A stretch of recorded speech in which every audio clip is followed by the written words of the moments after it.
بسم الله الرحمن الرحيم. الرحمن علم القرآن، خلق الإنسان علمه البيان.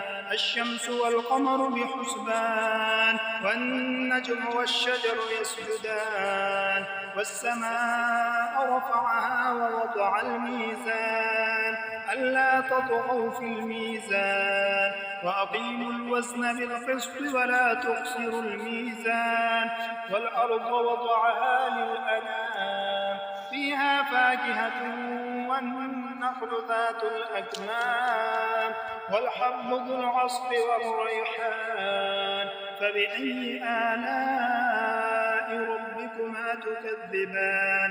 خلق الإنسان من صلصال كالفخار، وخلق الجان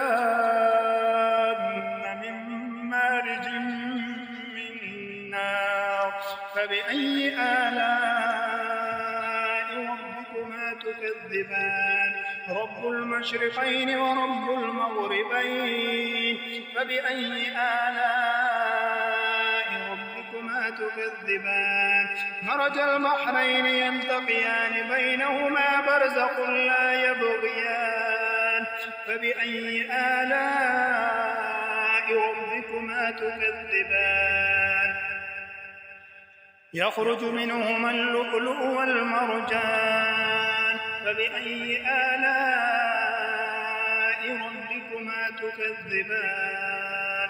وله الجوار المنشآت في البحر كالأعلام. فبأي آلاء ربكما تكذبان؟